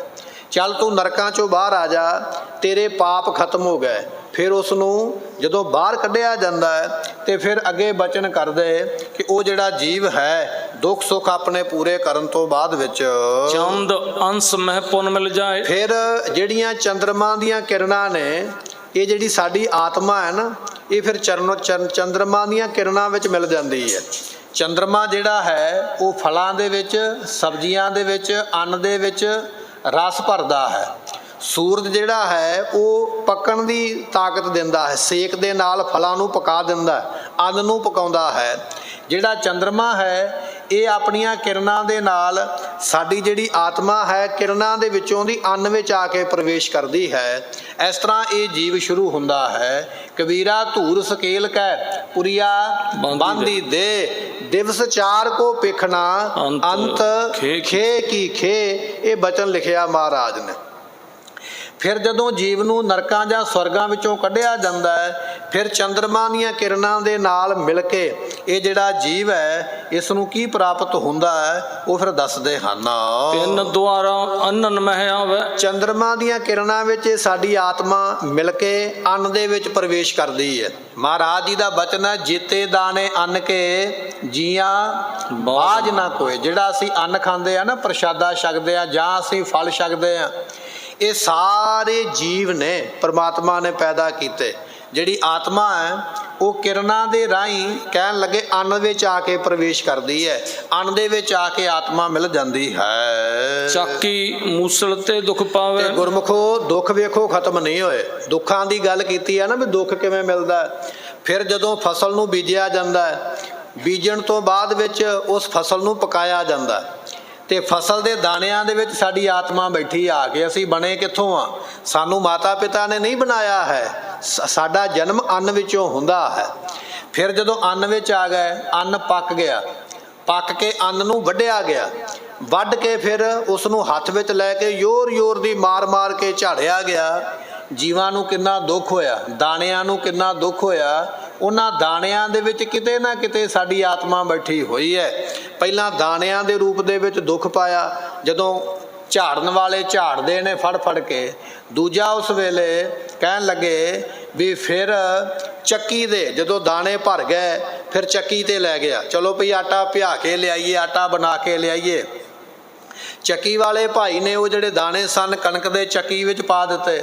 ਹੁਣ ਚੱਕੀ ਚੱਲਦੀ ਹੈ ਤੇ ਉਹ ਜਿਹੜਾ ਜੀਵ ਹੈ ਜਿਹਨੇ ਜਨਮ ਲੈਣਾ ਹੈ ਸਾਡੇ ਘਰ ਵਿੱਚ, ਜਿਹਨੇ ਪੁੱਤਰ ਆ ਕੇ ਬਣਨਾ ਹੈ, ਉਹ ਦਾਣਿਆਂ ਦੇ ਰੂਪ ਦੇ ਵਿੱਚ ਚੱਕੀ ਦੇ ਥੱਲੇ ਪਿਸਦਾ ਪਿਆ ਹੈ। ਕਿੱਡਾ ਭਾਰੀ ਦੁੱਖ ਹੈ। ਇਹ ਦੁੱਖਾਂ ਦਾ ਵਰਣਨ ਕੀਤਾ ਵੀ ਅਸੀਂ ਦੁਨੀਆ ਤੇ ਆਏ ਕਿਵੇਂ ਹਾਂ। ਇਸ ਤਰੀਕੇ ਦੇ ਨਾਲ ਉਹ ਦਾਣੇ ਚੱਕੀ ਦੇ ਥੱਲੇ ਪਿਸ ਕੇ ਫਿਰ ਆਟੇ ਦਾ ਰੂਪ ਬਣ ਜਾਂਦੇ ਹਨ। ਅਗਨੀ ਵਿਖੇ ਪਗਾਵਤ ਫਿਰ ਇੱਥੇ ਹੀ ਬਸ ਨਹੀਂ, ਉਸ ਆਟੇ ਨੂੰ ਪਰਾਤ ਵਿੱਚ ਪਾਇਆ ਜਾਂਦਾ। ਪਰਾਤ ਵਿੱਚ ਪਾ ਕੇ ਮੁੱਕੀਆਂ ਮਾਰ ਕੇ ਉਸ ਆਟੇ ਨੂੰ ਗੁੰਨਿਆ ਜਾਂਦਾ ਹੈ। ਇੱਥੇ ਵੀ ਸਜ਼ਾ ਮਿਲੀ ਹੈ, ਪਰਾਤ ਵਿੱਚ ਵੀ ਉਹ ਦੁੱਖ ਪਾਉਂਦਾ ਪਿਆ। ਪਰਾਤ ਵਿੱਚੋਂ ਬਾਹਰ ਕੱਢਿਆ, ਪ੍ਰਸ਼ਾਦਾ ਬਣਾਉਣ ਵਾਸਤੇ ਉਸ ਨੂੰ ਤੱਤੇ ਤਵੇ ਦੇ ਉੱਪਰ ਸੁੱਟਿਆ, ਰੋਟੀ ਵੇਲ ਕੇ। ਥੱਲੇ ਅੱਗ ਬਲਦੀ ਪਈ ਹੈ, ਰੋਟੀ ਵਿਚਾਰੀ ਅੱਗ ਦੇ ਵਿੱਚ ਸੜਦੀ ਪਈ ਹੈ। ਸਾਨੂੰ ਲੱਗਦਾ ਵੀ ਅੰਨ ਪੱਕਦਾ ਪਿਆ, ਅੰਨ ਨਹੀਂ ਪੱਕਦਾ ਪਿਆ। ਜਿਹੜਾ ਜੀਵ ਸਾਡੇ ਘਰ ਵਿੱਚ ਆਉਣਾ ਹੈ ਬੱਚੇ ਦੇ ਰੂਪ ਦੇ ਵਿੱਚ, ਅਸਲ ਵਿੱਚ ਉਹ ਜੀਵ ਰੂਪ ਹੋ ਕੇ, ਆਤਮਾ ਰੂਪ ਹੋ ਕੇ ਅੰਨ ਵਿੱਚ ਬੈਠਾ ਹੈ। ਉਹ ਅੰਨ ਸਾਡੇ ਤਵੇ ਦੇ ਉੱਪਰ ਪੱਕਿਆ। ਜਦੋਂ ਸੇਕ ਮਿਲਿਆ ਉੱਥੇ ਵੀ ਜੀਵ ਨੂੰ ਸਜ਼ਾ ਮਿਲੀ ਹੈ। ਇਹ ਸਜ਼ਾ ਮਿਲਦੀਆਂ ਜਨਮ ਲੈਣ ਤੋਂ ਪਹਿਲਾਂ ਅੰਨ ਦੇ ਰੂਪ ਵਿੱਚ ਆਇਆ, ਫਿਰ ਚੱਕੀ ਥੱਲੇ, ਫਿਰ ਮੂਸਲਾਂ ਦੇ ਵਿੱਚ ਪਾਇਆ ਗਿਆ, ਕੁੱਟਿਆ ਗਿਆ, ਫਿਰ ਇਸੇ ਤਰ੍ਹਾਂ ਆਟੇ ਦਾ ਰੂਪ ਬਣ ਗਿਆ। ਆਟੇ ਤੋਂ ਬਾਅਦ ਵਿੱਚ ਫਿਰ ਪ੍ਰਸ਼ਾਦੇ ਦਾ ਰੂਪ ਬਣਿਆ। ਅੱਗ ਦਾ ਸੇਕ ਲੈ ਕੇ, ਕਸ਼ਟ ਸਹਾਰ ਕੇ ਅਸੀਂ ਦੁਨੀਆ ਵਿੱਚ ਐਵੇਂ ਨਹੀਂ ਆ ਗਏ। ਸਤਿਗੁਰਾਂ ਨੇ ਤਾਂ ਹੀ ਥਾਵਾਂ ਤੇ ਲਿਖਿਆ, ਬਾਣੀ ਪੜ੍ਹ, ਨਾਮ ਜਪ, ਇਸ ਚੱਕਰ ਵਿੱਚੋਂ ਬਾਹਰ ਨਿਕਲ, ਨਹੀਂ ਤੇ ਚੱਕਰ ਖਤਮ ਨਹੀਂ ਹੋਣਾ ਹੈ। ਇਹ ਇੱਕ ਜਨਮ ਦੀ ਕਹਾਣੀ ਨਹੀਂ ਹੈ। ਪਤਾ ਨਹੀਂ ਕਿੰਨੇ ਹਜ਼ਾਰਾਂ ਕਰੋੜਾਂ ਜਨਮ ਅਸੀਂ ਐਸੇ ਤਰ੍ਹਾਂ ਹੀ ਲੈ ਚੁੱਕੇ ਹਾਂ। ਇਸੇ ਤਰ੍ਹਾਂ ਹੀ ਅੱਗੇ ਲੈਂਦੇ ਰਵਾਂਗੇ ਜੇ ਬੰਦਗੀ ਨਾ ਕੀਤੀ। ਕਹਿਣ ਲੱਗੇ ਫਿਰ ਪ੍ਰਸ਼ਾਦੇ ਦੇ ਰੂਪ ਦੇ ਵਿੱਚ ਤਵੇ ਦੇ ਉੱਪਰ ਪੈ ਕੇ ਵੀ ਅੰਨ ਸੜ ਕੇ ਫਿਰ ਇਹ ਜੀਵ ਦੁੱਖ ਪਾਉਂਦਾ ਹੈ। ਭੋਗ ਹੈ ਨਾਨਾ ਕਸ਼ਟ ਬਡੇਰ। ਇਹ ਗੁਰਮੁਖੋ ਨਾਨਾ ਤਰ੍ਹਾਂ ਦੇ ਫਿਰ ਕਸ਼ਟ ਭੋਗਦਾ ਹੈ। ਪ੍ਰਸ਼ਾਦਾ ਬਣਨ ਤੱਕ ਅੰਨ ਨੂੰ ਕਿੰਨੇ ਦੁੱਖ ਆਏ। ਜੇ ਆਪਾਂ ਗੰਨਾ ਬੀਜ ਲਈਏ ਤੇ ਗੰਨੇ ਨੂੰ ਵੀ ਕੋਲੂ ਵਿੱਚ ਪਾ ਕੇ ਪੀੜਿਆ ਜਾਂਦਾ, ਵੇਲਣੇ ਵਿੱਚ ਪੀੜ ਕੇ ਫਿਰ ਉਸ ਨੂੰ ਜਿਹੜਾ ਹੈ ਵੱਡੇ ਡਰਮਾਂ ਵਿੱਚ ਪਾ ਕੇ ਤੇ ਕੜਾਹਿਆਂ ਵਿੱਚ ਪਾ ਕੇ ਅੱਗ ਬਾਲ ਕੇ ਰਸ ਨੂੰ ਸਾੜ ਕੇ ਉਹਦਾ ਗੁੜ ਬਣਾਇਆ ਜਾਂਦਾ ਹੈ। ਅੰਨ ਭਾਵੇਂ ਕਿਸ ਤਰੀਕੇ ਦੇ ਨਾਲ ਵੀ ਆਵੇ, ਕਈ ਤਰ੍ਹਾਂ ਦੇ ਕਸ਼ਟ ਭੋਗ ਕੇ ਸਾਡੇ ਤੱਕ ਪਹੁੰਚਦਾ ਹੈ। ਉਨ ਪ੍ਰਾਨੀ ਕੇ ਦੜ ਨਮਾਹੇ। ਫਿਰ ਗੁਰਮੁਖੋ ਇੱਥੇ ਹੀ ਬਸ ਨਹੀਂ, ਜਦੋਂ ਪ੍ਰਸ਼ਾਦਾ ਬਣ ਕੇ ਸਾਡੇ ਥਾਲੇ ਵਿੱਚ ਆ ਗਿਆ ਨਾ, ਤੁਸੀਂ ਮਤਾ ਸਮਝੋ ਵੀ ਬੜਾ ਸੁੱਖ ਮਿਲ ਗਿਆ ਪ੍ਰਸ਼ਾਦੇ ਨੂੰ। ਅਜੇ ਇਸ ਪ੍ਰਸ਼ਾਦੇ ਨੇ ਟੁੱਟਣਾ ਹੈ ਬੁਰਕੀਆਂ ਦੇ ਰੂਪ ਦੇ ਵਿੱਚ। ਫਿਰ ਇਸ ਪ੍ਰਸ਼ਾਦੇ ਦੀ ਬੁਰਕੀ ਨੇ ਸਾਡੇ ਦੰਦਾਂ ਵਿੱਚ ਜਾ ਕੇ ਚਿੱਥੇ ਜਾਣਾ ਹੈ। ਦੰਦ ਕਿੱਡੇ ਤਿੱਖੇ ਨੇ, ਝਾਟੀ ਜੇ ਸਾਡੀ ਕਿਤੇ ਉਂਗਲ ਮੂੰਹ ਵਿੱਚ ਆ ਜਾਵੇ ਤੇ ਕਿਤੇ ਦੰਦ ਵੱਜ ਜਾਵੇ, ਅਸੀਂ ਝੱਟ ਉਂਗਲ ਖਿੱਚ ਕੇ ਬਾਹਰ ਕੱਢਦੇ ਹਾਂ ਤੇ ਦਰਦ ਮਹਿਸੂਸ ਕਰਦੇ ਹਾਂ। ਵਿਚਾਰਾ ਅੰਨ ਜਿਹੜਾ ਅਸੀਂ ਮੂੰਹ ਵਿੱਚ ਪਾਇਆ ਹੈ, ਵਾਰ ਦਾੜਾਂ ਦੇ ਨਾਲ ਦਬ ਕੇ, ਦੰਦਾਂ ਨਾਲ ਦਬ ਕੇ ਉਸ ਨੂੰ ਚਿੱਥਿਆ। ਉਹ ਅੰਨ ਸਾਡੀਆਂ ਦਾੜਾਂ ਥੱਲੇ ਵੀ ਦੁੱਖ ਲੈਂਦਾ ਪਿਆ। ਇਹ ਅੰਨ ਨਹੀਂ, ਇਹ ਉਹ ਜੀਵ ਹੈ ਜਿਸ ਜੀਵ ਨੇ ਜਨਮ ਲੈਣਾ ਹੈ, ਜਿਹੜਾ ਅੰਨ ਦੇ ਰੂਪ ਦੇ ਵਿੱਚ ਸਾਡੇ ਮੂੰਹ ਦੇ ਵਿੱਚ ਗਿਆ ਹੈ। ਦਾੜਾਂ ਨੇ ਫਿਰ ਉਸ ਨੂੰ ਚਿੱਥਿਆ ਹੈ। ਐਸਾ ਕਸ਼ਟ ਇਸ ਨੂੰ ਮਿਲਿਆ ਹੈ। ਚਿੱਥ ਬਹੁ ਪੰਤਨ ਤੇ ਦੁੱਖ ਪਾਹੇ। ਤੇ ਫਿਰ ਚਿੱਥ ਕੇ ਦੁੱਖ ਪਾ ਕੇ ਇਹ ਅੰਨ ਜਿਹਦੇ ਵਿੱਚ ਆਤਮਾ ਮਿਲੀ ਹੋਈ ਹੈ, ਜਿਸ ਆਤਮਾ ਨੇ ਸਾਡੇ ਘਰ ਵਿੱਚ ਅੱਗੇ ਬਾਲਕ ਦੇ ਰੂਪ ਦੇ ਵਿੱਚ ਪੈਦਾ ਹੋਣਾ ਹੈ, ਕਈ ਤਰ੍ਹਾਂ ਦੇ ਦੁੱਖ ਪਾ ਕੇ ਸਾਡੇ ਪੇਟ ਦੇ ਅੰਦਰ ਜਾਂਦੀ ਹੈ। ਉਦਰ ਵਿਖੈ ਜਠਰਗਨ ਤੇਜ। ਗੁਰਮੁਖੋ ਕਸ਼ਟ ਕਿਹੜਾ ਖਤਮ ਹੋ ਗਿਆ। ਸਾਡੇ ਪੇਟ ਦੇ ਵਿੱਚ ਜਠਰਾ ਅਗਨੀ ਬਲਦੀ ਪਈ ਹੈ, ਜਿਹੜੀ ਭੋਜਨ ਨੂੰ ਪਕਾਉਂਦੀ ਹੈ ਤੇ ਭੋਜਨ ਨੂੰ ਹਜਮ ਕਰਦੀ ਹੈ। ਜੇ ਜਠਰਾ ਅਗਨੀ ਨਾ ਹੋਵੇ ਤੇ ਭੋਜਨ ਹਜਮ ਕਿਵੇਂ ਹੋਵੇ। ਉਹ ਜਦੋਂ ਭੋਜਨ ਅਸੀਂ ਛਕ ਲਿਆ, ਸਾਡੇ ਮਿਹਦੇ ਦੇ ਵਿੱਚ ਜਠਰਾ ਅਗਨੀ ਦਾ ਸੇਕ ਹੈ, ਜਿਸ ਸੇਕ ਦੇ ਵਿੱਚ ਇਸ ਭੋਜਨ ਨੇ ਸੜਨਾ ਹੈ। ਦੁੱਖਾਂ ਦੀ ਸਮਾਪਤੀ ਨਹੀਂ ਹੋਈ ਹੈ ਵੀ ਇਕੱਲਾ ਦਾੜਾਂ ਥੱਲੇ ਚੱਬਿਆ ਗਿਆ ਤੇ ਖਤਮ ਹੋ ਗਈ ਕਹਾਣੀ। ਜਿਹੜੀ ਸਾਡੇ ਅੰਦਰ ਜਠਰਾ ਅਗਨੀ ਬਲਦੀ ਪਈ ਹੈ, ਫਿਰ ਇਹ ਜੀਵ ਅੰਨ ਦੇ ਰੂਪ ਦੇ ਵਿੱਚ ਉਸ ਜਠਰਾ ਅਗਨੀ ਦੇ ਵਿੱਚ ਜਾ ਕੇ ਸੜਦਾ ਹੈ। ਕਈ ਤਰ੍ਹਾਂ ਦੇ ਦੁੱਖ ਭੋਗਦਾ ਹੈ। ਤਹ ਸੰਕਟ ਲਹਿ ਅਸਨ ਅਮੇਜ। ਤੇ ਫਿਰ ਕਹਿਣ ਲੱਗੇ ਵੀ ਇਹ ਜਿਹੜਾ ਅਸਨ ਭੋਜਨ ਹੈ ਨਾ, ਫਿਰ ਇਹ ਸੰਕਟ ਸਹਿੰਦਾ ਹੈ। ਜਠਰਾ ਅਗਨੀ ਦਾ ਸੇਕ ਸਹਿ ਸਹਿ ਕੇ ਇਹ ਫਿਰ ਭੋਜਨ ਸਾਨੂੰ ਹਜਮ ਹੁੰਦਾ ਉਨ ਰਸ ਹੈ। ਸੰਗ ਨਸਾ ਮਹਿ ਬਸੈ। ਤੇ ਗੁਰਮੁਖੋ ਇੱਥੇ ਹੀ ਬਸ ਨਹੀਂ, ਜਦੋਂ ਜਠਰਾ ਅਗਨੀ ਨੇ ਸਾੜਿਆ ਨਾ ਭੋਜਨ ਨੂੰ ਤੇ ਬਾਕੀ ਤੇ ਮਲ ਬਣ ਕੇ ਬਾਹਰ ਨਿਕਲ ਗਿਆ, ਪਰ ਇਸ ਅੰਨ ਦੇ ਵਿੱਚੋਂ ਰਸ ਨਿਕਲਿਆ। ਜਿਹੜਾ ਰਸ ਸਾਡੇ ਮਿਹਦੇ ਨੇ ਨਾੜੀਆਂ ਦੇ ਵਿੱਚ ਪਹੁੰਚਾ ਦਿੱਤਾ, ਨਾੜਾਂ ਸਰੀਰ ਦੀਆਂ, ਉਹਦੇ ਵਿੱਚ ਖੂਨ ਭੱਜਦਾ ਨਾ ਬੜੀ ਸਪੀਡ ਦੇ ਨਾਲ। ਕਹਿਣ ਲੱਗੇ ਅੰਨ ਦੇ ਵਿੱਚੋਂ ਨਿਕਲਿਆ ਰਸ, ਰਸ ਜਿਹੜਾ ਹੈ ਖੂਨ ਬਣ ਕੇ ਫਿਰ ਨਾੜੀਆਂ ਵਿੱਚ ਮਿਲ ਗਿਆ, ਸਰੀਰ ਦੀਆਂ ਨਾੜੀਆਂ ਵਿੱਚ ਫਿਰ ਭੱਜਾ ਫਿਰਦਾ, ਬੜੇ ਚੱਕਰ ਕੱਟਦਾ ਹੈ, ਕਈ ਤਰ੍ਹਾਂ ਦੇ ਦੁੱਖ ਭੱਜ ਕੇ ਇਹ ਜੀਵ ਜਿਹੜਾ ਹੈ ਖੂਨ ਦੇ ਰੂਪ ਵਿੱਚ ਪ੍ਰਾਪਤ ਕਰਦਾ ਹੈ। ਤਨ ਕੋ ਰੁਦਰ ਹੋਤ ਦੁਖ ਗ੍ਰਸੈ। ਤੇ ਗੁਰਮੁਖੋ ਸਰੀਰ ਦਾ ਖੂਨ ਬਣ ਕੇ ਫਿਰ ਦੁੱਖ ਪਾਉਂਦਾ ਹੈ। ਸਰੀਰ ਦਾ ਖੂਨ ਬਣ ਕੇ ਟਿਕਣਾ ਥੋੜੀ ਹੈ, ਸਰੀਰ ਦੇ ਅੰਦਰ ਖੂਨ ਖਲੋਂਦਾ ਥੋੜੀ ਹੈ, ਹਰ ਵੇਲੇ ਖੂਨ ਆਪਣਾ ਸਰਕਲ ਕਰਦਾ ਹੈ। ਜਿੱਦਣ ਖੂਨ ਖੜ ਗਿਆ ਉਦਣ ਅਸੀਂ ਦੁਨੀਆ ਤੇ ਖੜ ਜਾਣਾ, ਪੱਕੇ ਤੌਰ ਤੇ ਹੀ ਖੜ ਜਾਣਾ, ਮੁੜ ਕੇ ਚੱਲਿਆ ਵੀ ਨਹੀਂ ਜਾਣਾ, ਉਸੇ ਵੇਲੇ ਮੌਤ ਹੋ ਜਾਏਗੀ। ਇਹ ਜਿਹੜਾ ਜੀਵ ਹੈ ਇਹ ਖੂਨ ਦਾ ਰੂਪ ਲੈ ਕੇ ਫਿਰ ਸਾਡੇ ਸਰੀਰ ਦੇ ਅੰਦਰ ਦੌੜਦਾ ਹੈ। ਬਹੁਰ ਸ਼ਰੋਨ ਤੇ ਆਮਿਖ ਬਨੈ। ਗੁਰਮੁਖੋ ਫਿਰ ਉਸ ਖੂਨ ਤੋਂ ਅਜੇ ਕਹਾਣੀ ਖਤਮ ਨਹੀਂ ਹੋਈ ਹੈ, ਫਿਰ ਉਸ ਖੂਨ ਤੋਂ ਮਾਸ ਬਣਦਾ ਹੈ। ਜਿਹੜੀ ਸਾਡੇ ਅੰਦਰ ਚਰਬੀ ਹੈ ਨਾ, ਇਹ ਚਰਬੀ ਕਿੱਥੋਂ ਬਣਦੀ ਹੈ? ਚਰਬੀ ਵੀ ਤੇ ਖੂਨ ਤੋਂ ਹੀ ਬਣਦੀ ਹੈ ਨਾ। ਡਾਕਟਰ ਆਖਦੇ ਖੂਨ ਸੰਘਣਾ ਹੋ ਗਿਆ, ਇਹ ਹੁਣ ਚਰਬੀ ਬਣ ਲੱਗ ਪਿਆ ਹੈ। ਪਰ ਇਹ ਜਿੰਨਾ ਵੀ ਖੂਨ ਸਾਡੇ ਅੰਦਰ ਬਣਦਾ ਪਿਆ, ਇਹਦੇ ਨਾਲ ਫਿਰ ਅੰਦਰ ਚਰਬੀ ਪੈਦਾ ਹੁੰਦੀ ਹੈ, ਇਹਦੇ ਅੰਦਰ ਸਾਡੇ ਸਰੀਰ ਦੇ ਅੰਦਰ ਮਾਸ ਬਣਦਾ ਹੈ। ਤਹਾਂ ਪਹੁੰਚ ਬੜ ਸੰਕਟ ਸਨੈ। ਤੇ ਗੁਰਮੁਖੋ ਫਿਰ ਉੱਥੇ ਵੀ ਸੰਕਟ ਪਾਉਂਦਾ ਹੈ, ਪਹਿਲਾਂ ਖੂਨ ਬਣ ਕੇ, ਫਿਰ ਮਿੱਝ ਬਣ ਕੇ, ਸਾਡੇ ਅੰਦਰ ਚਰਬੀ ਬਣ ਕੇ, ਕਈ ਤਰ੍ਹਾਂ ਦੇ ਇਹ ਦੁੱਖ ਜੀਵ ਪਾਉਂਦਾ ਪਿਆ ਹੈ। ਸਨੇ ਸਨੇ ਪੁਨ ਮੇਦ ਮਝਾਰਾ। ਤੇ ਗੁਰਮੁਖੋ ਫਿਰ ਹੌਲੀ ਹੌਲੀ ਮਿਹਦੇ ਦੇ ਵਿੱਚੋਂ ਦੀ ਲੰਘਦਿਆਂ ਹੋਇਆਂ ਮਾਸ ਦੇ ਵੀ ਉੱਪਰ ਅਜੇ ਹੋਰ ਛਾਨਣਾ ਲੱਗਣਾ ਹੈ। ਖੂਨ ਬਣਿਆ ਹੈ, ਮਿੱਝ ਬਣੀ ਹੈ, ਫਿਰ ਇਸ ਮਿੱਝ ਦੇ ਉੱਪਰ ਵੀ ਸੰਕਟ ਦੇ ਕੇ ਸਾਡੇ ਸਰੀਰ ਦੇ ਅੰਦਰ ਇਹ ਸਾਰੀ ਹਰਕਤ ਹੁੰਦੀ ਰਹਿੰਦੀ ਹੈ। ਸਾਡੇ ਸਰੀਰ ਵਿੱਚ ਕੀ ਹੈ, ਕਿਸ ਵੇਲੇ ਕਦੋਂ ਕੀ ਹੁੰਦਾ ਹੈ, ਕੋਈ ਨਹੀਂ ਜਾਣਦਾ। ਦੁਨੀਆ ਦੀ ਸਾਇੰਸ ਭਾਵੇਂ ਕਿੰਨੀ ਵੀ ਤਰੱਕੀ ਕਰ ਗਈ ਹੈ, ਪਰ ਸਰੀਰ ਦੇ ਵਿੱਚੋਂ ਕੇਵਲ ਸਾਨੂੰ ਅਜੇ ਤੱਕ 2.5% ਗਿਆਨ ਹੈ। 100 ਦੇ ਵਿੱਚੋਂ ਸਰੀਰ ਦਾ ਸਾਡੀ ਸਾਇੰਸ ਨੂੰ ਅਜੇ ਤੱਕ 2.5% ਹੀ ਗਿਆਨ ਹੋਇਆ ਹੈ। ਬਾਕੀ ਤੇ ਅਜੇ ਸਾਨੂੰ ਪਤਾ ਹੀ ਨਹੀਂ ਹੈ ਵੀ ਸਰੀਰ ਦੇ ਵਿੱਚ ਕਿਸ ਤਰ੍ਹਾਂ ਕੀ ਹੁੰਦਾ ਹੈ।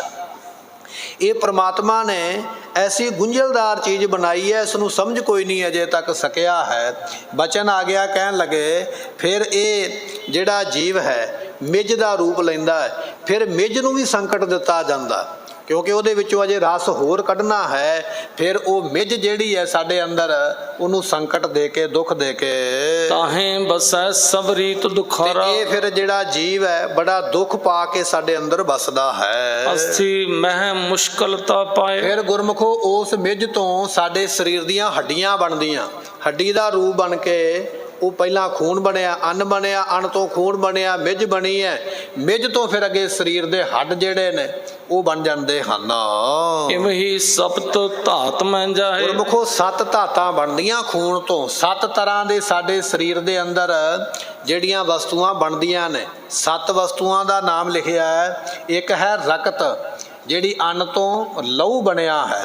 ਦੂਜਾ ਹੈ ਅੰਨ ਤੋਂ ਜਿਹੜੇ ਸਾਡੇ ਸਰੀਰ ਦੇ ਰੋਮ ਬਣੇ, ਇਹ ਰੋਮ ਜਾਲੀ ਦਾ ਕੰਮ ਕਰਦੇ, ਜਾਂ ਆਪਾਂ ਕਹਿ ਲਈਏ ਫਿਲਟਰ ਦਾ ਕੰਮ ਕਰਦੇ। ਇਹ ਸਾਡੇ ਸਰੀਰ ਨੂੰ ਠੰਡਾ ਗਰਮ ਕਰਨ ਦੇ ਵਿੱਚ, ਇਹ ਸਾਡੇ ਸਰੀਰ ਦੇ ਜਿਹੜੇ ਰੋਮ ਕੇਸ ਨੇ ਨਾ, ਇਹ ਪ੍ਰਮਾਤਮਾ ਨੇ ਕਿਸੇ ਵਜ੍ਹਾ ਕਰਕੇ ਲਾਏ ਨੇ।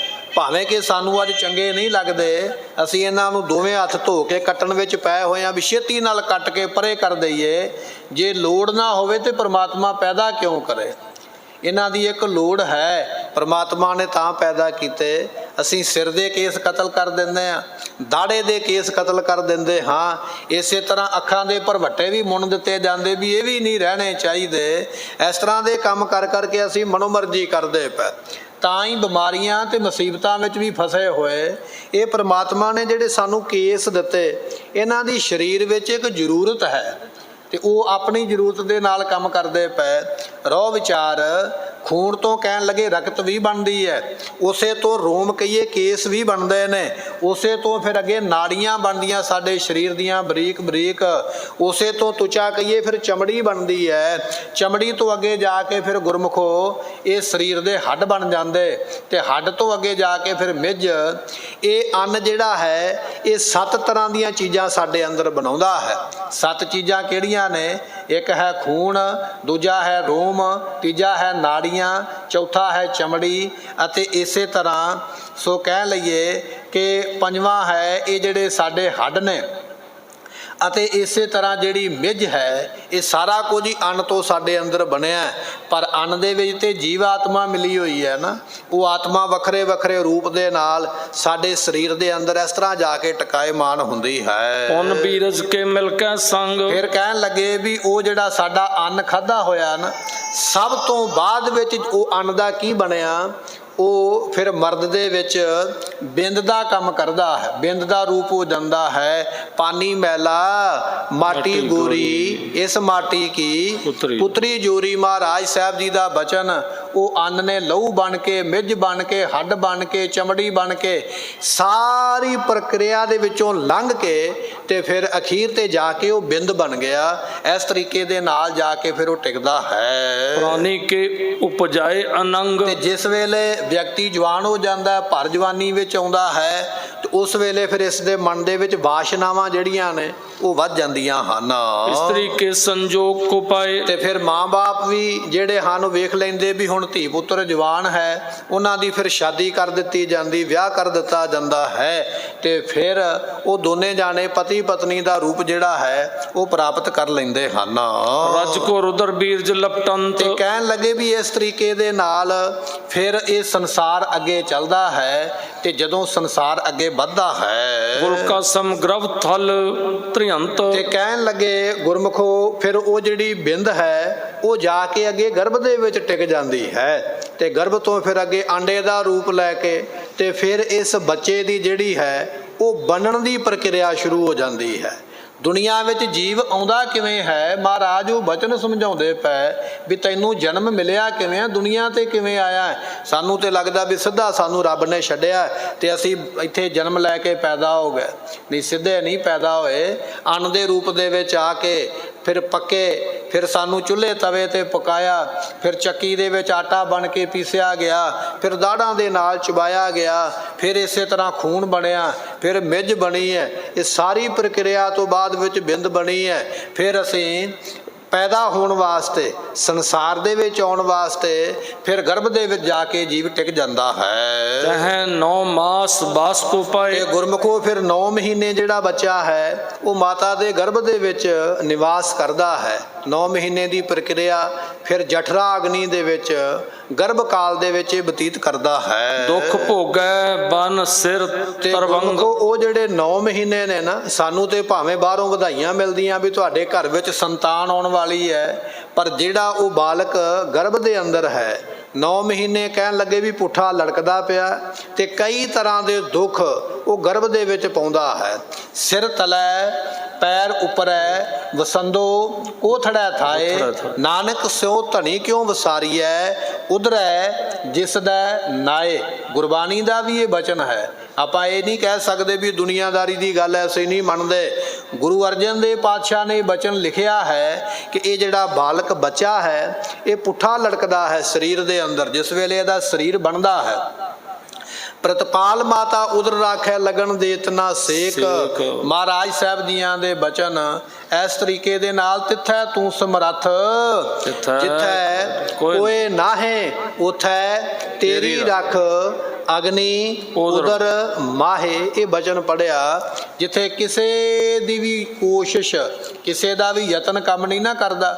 ਵੱਡੇ ਤੋਂ ਵੱਡਾ ਵੈਦ, ਹਕੀਮ, ਡਾਕਟਰ ਉਹ ਵੀ ਕਹਿੰਦਾ ਵੀ ਸਾਡੇ ਹੱਥ ਵਿੱਚ ਕੁਝ ਨਹੀਂ ਹੈ, ਉੱਥੇ ਪ੍ਰਮਾਤਮਾ ਇਸ ਜੀਵ ਦੀ ਰੱਖਿਆ ਕਰਦਾ।